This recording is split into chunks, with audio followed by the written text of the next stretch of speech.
Hello everybody. Today I'm going to talk about Steam machines, or the new thing from Valve. Basically, Valve decided that they want a piece of the console market. After all, they've pretty much taken over PC gaming, and even though nobody uses Mac and Linux, they've made clients for Mac and Linux because of big bad Microsoft. So what they're doing is they're going to make a new console. The problem is Valve does not have all that much money in. I mean, look at how their Steam support is pretty much non-existent, and how pretty much all sorts of issues with Steam and how their client's undeveloped, and but yet they spend tons of money on side projects like the trading cards or that stuff. So basically, Valve decided they wanted to make their own thing. So they've come up with a few things: Steam OS, Steam machines, and pretty much those to take over PC gaming and make it more consoleized. Even though Microsoft, who tried something similar with the Xbox back in 2001, blew through millions, maybe billions, I don't remember how much, but it was a ton of money they lost before they started to break even. So Valve decides that they're going to have all these nobody companies make their own hardware. The problem is, unlike consoles where, let me just throw out a few facts. With many consoles, they have one set of hardware. They don't change or upgrade them over time. Sure, there are some exceptions like the N64 and its expansion pack, or the Sega Genesis with its two add-ons, but most of the time they just use the same hardware throughout the whole run of the console. So basically, Valve decides that they're going to have everybody make it because, after all, openness is apparently to Valve good when it comes to consoles, even though the last companies who tried openness stuff suffered from severe fragmentation, like, say, with Android. But let me just bring this up. So Valve decides that all these nobody companies, Falcon Northwest, Zotac, iBuyPower, all these random PC builders, and Alienware, which is probably the best known out of them, are going to be making game consoles with SteamOS and Steam machines. Now, basically, while it sounds like a good idea on paper to Valve, it's got a ton of problems. First off, fragmentation. With the Xbox and the PS3, you had the same PowerPC processor, the same video processor, the same whatever. With the Steam machines, you have widely varying specs. You have the cheap AMD A-series APUs and the i3s, all the way up to i7s, and the price range varies differently. It ranges from $500, which is the starting price of an Xbox One, and was the starting price of the original launch PS3, not $599 like the meme suggests, but that's how much they start at for low-end stuff that's probably going to become outdated when newer PC games come out, if they use it. And then the price goes all the way up to $6,000. That's right, if you thought the 3DO, the Neo Geo, and the $599 meme were pricey, this system is so pricey, it makes those look cheap. $6,000 for a game console. Now, I know, it costs money, and it's going to have all these i7s, but now, back to where I said how they all had the same thing. Optimization. PC gaming has had optimization issues. You'll have buggy games, and games that just don't work. You'll have games like, let me just throw out a few good examples. Rage. Rage had video card driver issues. Pretty much every new video game, in fact, has video driver issues. You'll have to update your drivers or you'll see glitches. And you'll have issues such as, any Bethesda game ever made has issues. You'll need tons of mods to get the game even working. Without crashing. Fallout 3. I just installed that game and apparently have to mod it to death because I played like an hour of it, and I'm trying to leave the atrium and the game get into the atrium and the game just responds by throwing me to a Fallout 3.exe crash error message. And I'm not making this up either.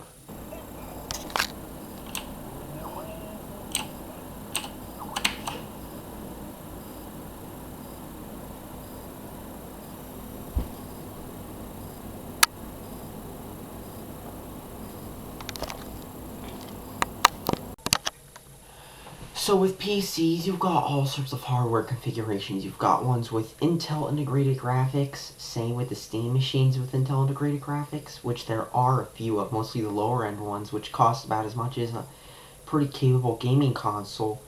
And of course, you've got ones with Titans, and the ones that cost $6,000 and have tons of the most newest, fanciest hardware, which are pretty much watered down ECs. But the problem, like I said, is optimization.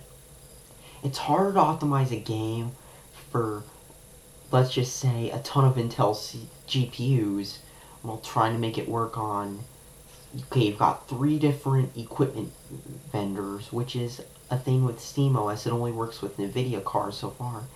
And of course you've got 3 different GPU vendors, like I said, 2 different CPU vendors, tons of chipsets with various components on the motherboard. But here's the thing with these Steam machines. Like I said, there's going to be optimization issues. You can walk into a GameStop and buy a game for, say, a PS3, and you'll know it'll play on that.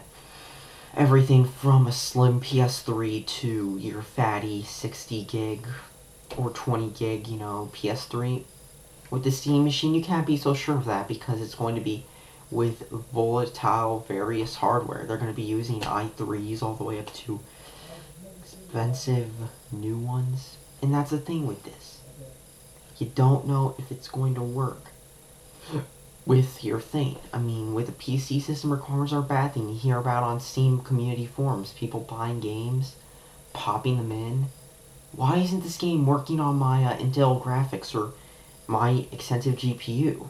And oh, you gotta do a bunch of drivers and tweak guides. I've seen it before with PC games. I've had to do it. It can be annoying. And that's one of the things that might be coming to consoles with Steam machines. And another thing I should mention about Steam machines is the OS. You know how the OS is pretty much Steam OS instead of Windows? Valve is basing it off Linux. That's right, Debian Linux. Now, with the Debian, Debian's a pretty popular Linux distro. It's used in tons of things, and Ubuntu and many other distros are based off it. The problem is, though, this is intended to be a gaming console. You heard about all the stuff with, Linux and gaming. The thing with Linux and gaming is it doesn't have many games.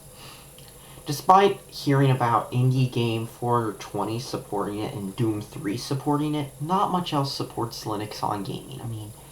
There are a bunch of older games that Linux gaming supports, that Linux supports, but the problem is there just aren't many games. There's even fewer on Linux Steam. Now here's the thing with Linux gaming. Valve said that they had 250 titles. They did not announce who was developing for it. Normally when you see a console in development, you see them announcing titles. PS4, tons of games. Even if many were indie games, they announced all these games which were first-party games and third-party games. Even if they were random indie games, they announced a few bigger games too, like Battlefield 4 or a bunch of multiplats. Like Battlefield 4 was on the PS4. EA supported the PS4. All sorts of stuff. You had the Xbox One. Even with that infamous reveal everybody hated, where they just showed TV stuff and before they actually showed games that were worth playing. The Xbox One, they had Call of Duty on it. They showed that at least. The Call of Duty Ghosts might have ended up being terrible, but it sold a bunch as usual. And there are tons of people who will buy it every time. Even if it's not that good, like Ghosts wasn't that good, people will buy it. What does Steam Machine have? You can't play Call of Duty on that. You can't play anything from EA on the Steam Machine, because I doubt EA is going to support Linux, or even, and especially because it's Origin. So you can cross off You can cross off Battlefield, especially the newer ones. You can cross off Need for Speed. You can cross off Dead Space. You can cross off Mirror's Edge. You can cross off all those EA games that you'll see on the Xbox selling a bunch of copies. You can cross most of those games off. You can cross off Uplay or GFW or any other, cause even though GFW is dead pretty much, you can cross off any of those games on the Steam Marketplace that currently use those clients. Sorry about that. Now, I'm going to talk about, here's the thing. I mean, the last system that they launched without showing many games was the Ouya. That system that's been pretty much a total flop. Nobody's bought it. It can't go into your local Best Buy and buy it. I mean, I went to Best Buy. If I click search for Ouya, ship to store. I went to GameStop. Nearest GameStop out in Ouya was 95 miles away. And Walmart, I wouldn't count a Walmart and the like carrying an Ouya. And that's the thing with the Steam machines. These Steam machines aren't made by the kind of brands you'll find in your local Walmart. I mean, I doubt your local Walmart is going to carry even a $500 gaming system by, say, Zotac or some nobody. They're going to rather put shelf space up for the Xbox One, the PS4, and the like. I mean, they can sell games there. They can sell cars for, I mean, what? Seeing cars, the only place I've seen that sells them is GameStop. Maybe they might have crept up in other stores, but the thing is, they're not going to make as much money selling the other stuff. And of course, let's not forget the Steam controller. Steam controller is a pretty dumb idea. Now I know the Steam controller wants to revolutionize gaming. The problem is touchpads aren't that good for gaming. I mean, look at all the gimmicks you've seen that use them. You've got the PS4's gimmicky touchpad, which is probably the next 6-axis, or the PS2's pressure buttons. You've got laptop touchpads, which, as everybody knows, are nightmares for first-person shooters. You have Valve wanting to use that as a controller. I mean, I'd rather just use the normal X input controller or a direct input controller that I've used for a while. I mean, the 360 controller works just fine. Xbox One controller, even better, coming to the PC. Problem with the Steam controller is, it just isn't that. It just looks awkward to use. I mean, maybe it might somehow blow me away, but the only thing that's blown me away with the Steam OS and the like are the high requirements, like you need a 500 gig hard drive with a 1 terabyte thing to even run the OS. You need just to boot it, you need EFI. I mean, if you think Windows had high requirements with Vista, at least you could run Vista on an old Pentium 3, even if it didn't run the best. This, on the other hand, you can't do that well. And another thing I thought I'd mention about the Steam OS and the Steam thing is that, complete with all the problems, I mean, consoles don't sell with no games. And that's the final thing I have to say about the Steam OS thing and the Steam box. I mean, they can talk about how, oh, we're revolutionizing gaming. Where's the software? Where's the third parties lining up to develop it? They say, we have 250 games. Can't they just show you the games instead of just saying, we have 250 games? I mean, Microsoft, even they showed stuff with that disastrous reveal. I mean, Sony, they showed stuff. What was the last system I saw that didn't show anything? The Ouya, and guess what that is? A failure. An overpriced emulation box. And honestly, the game machine just wasn't a good idea. I mean, if it somehow takes off, good for Valve, but honestly, I don't see it taking off anywhere soon. I mean, sure, you can play some Linux games, but another thing I forgot to mention just now, I thought I might as well mention it before I end the video.